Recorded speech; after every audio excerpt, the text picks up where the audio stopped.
here's an example of the notation that we use for the integral. Okay? This means the integral, we read this as an integral sign, it's kind of an elongated S.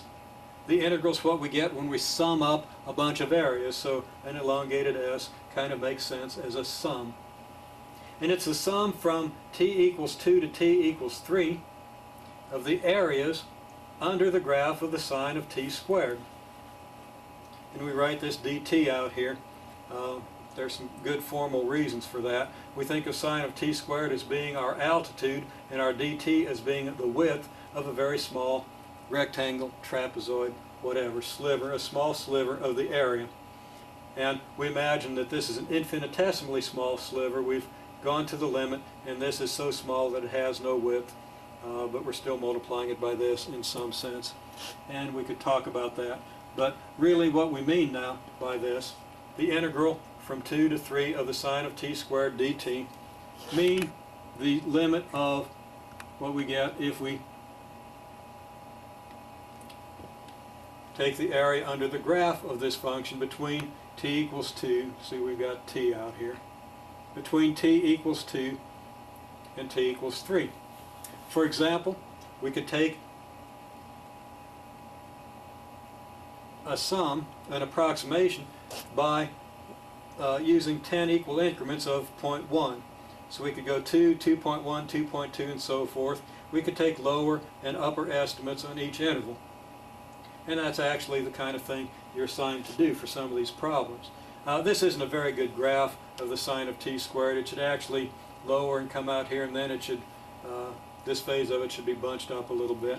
But we're not going to worry about that right now. This is just a very approximate idea. The important idea here is that this thing decreases, then increases, and then decreases again.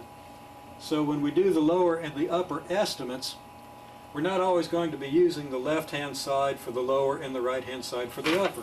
As a matter of fact, we don't even start out using the left-hand side for the lower and the right-hand side for the upper. Here the left-hand side is the upper and the right-hand side is the lower. From here to here it'll reverse, and then from here to here it'll reverse again.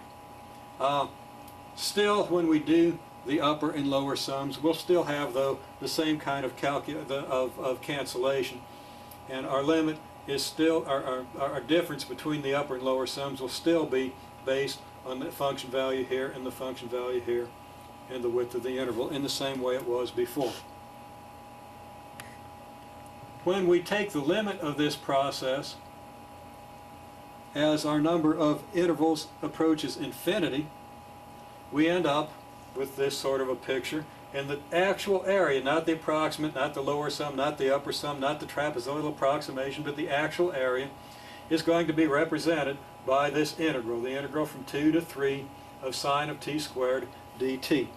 And that's how we designate the integral, and this is what we mean by the integral. The limit of this process as the width of the smaller intervals, the mesh of the partition, we sometimes say, the width of the average interval approaches 0, and the number of intervals, of course, approaches infinity.